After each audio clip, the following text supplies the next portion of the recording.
Nelson, Jacob, Jack, Andrew, Gavin, Sydney, Patricia, Cassandra.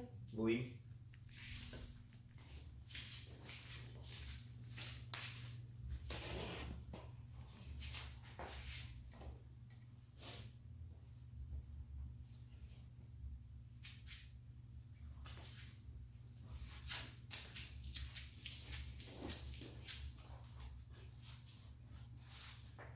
Every generation has their quarrels with the government. It started with the silent generation protesting World War II, baby boomers against the Vietnam War and fighting for civil rights, and now it's my generation, which is Generation Z. But there's a difference between the millennials and the past, though. It's that they're at the throats of the former generations. Two groups would be Black Lives Matter and Antifa, which use a moderate amount of violence to get their message across. But before I can talk about what they do wrong, I have to get into their origins. These two groups are very different from each other, but are both far left. It would include Black Lives Matter and Antifa. Starting with Black Lives Matter, it was started in 2013 with the hashtag Black Lives Matter. This was after Trayvon Martin was killed by George Zimmerman in 2013. And then later on in 2014, with the death of Michael Brown, the Ferguson riots happened, and Black Lives Matter got a physical presence with riots. There were two subgroups formed after, which would be Blue Lives Matter, which protects the police force, and All Lives Matter, which more races took part in after Black Lives Matter got a little too violent. Next, we move on to Antifa, which somewhat stands for anti-fascist. This group was founded all the way back in 1930s when it was against the Nazi Party in Germany. They're recognized by many as a terrorist organization, and they use an excessive amount of violence.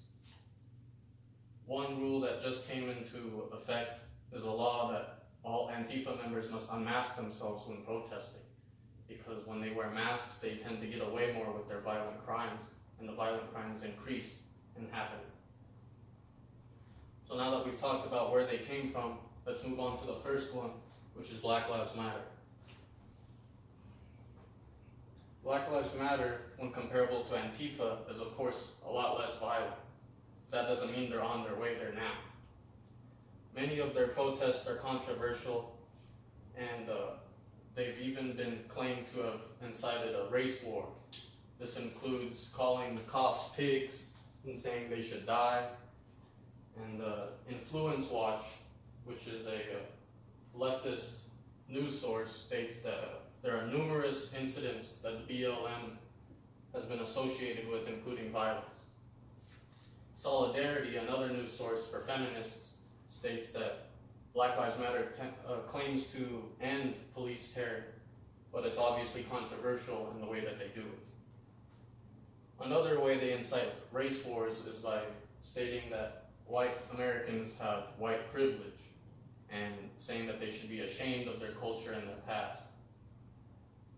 One thing that they do wrong about this, though, is they don't condemn the violence that is associated with them and turn a blind eye when Black Lives Matter protesters harm other individuals. This includes Ferguson riots, where fire and destruction was all across the city and put many lives at stake in property damage. One person, Barbara Reynolds, which is a minister and author of several books, told the Washington Post that it is hard to distinguish legit activists from the left from mob actors who like to burn and loot, giving Black Lives Matter a bad name. Another criticism is that black males seem to have a say in how things go with Black Lives Matter.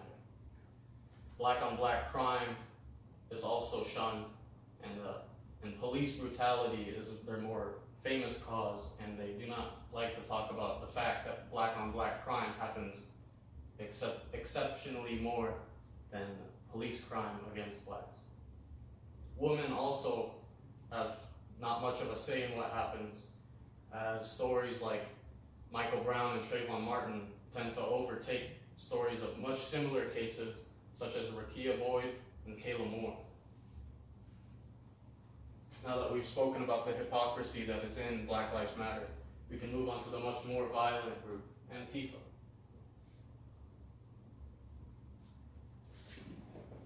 Antifa tends to approach the problems directly with violence, even using projectiles. The Anti-Defamation League states that the projectiles they use could be bricks, crowbars, homemade slingshots, metal chains, and even balloons filled with their own urine and feces.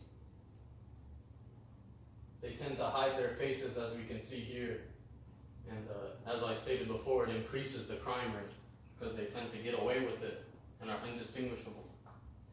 This is slowly becoming a trend with Black Lives Matter as well, and it influences them. The Democratic Strategist, which is another left news source, states that Antifa is a loose aggregation of groups solely connected by violence and violence only.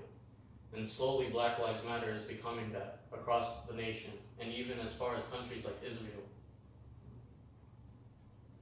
So, now that I've shown you these graphic images, we can compare the two, finally. Black Lives Matter is slowly becoming what we don't want them to be, which is what Antifa represents. Antifa is a much more violent group, much more aggressive, and isn't afraid to use weapons. We've seen slowly that Black Lives Matter is starting to use masks, use weapons, and even threaten the lives of police officers. And when these riots happen, it's not only property that's at stake or jail sentences to be thrown around for protesting, it's also lives that are at stake. And we can't let things like that divide our country. So we have to stop them from instigating these violent acts when they protest, and we need to set regulations and more restrictions on how they protest, especially Antifa, and we need to stop Black Lives Matter before it becomes even worse, just like the far left brethren, Antifa. Can no longer let the country be divided, and we must bring ourselves together before they tear us apart. Thank you.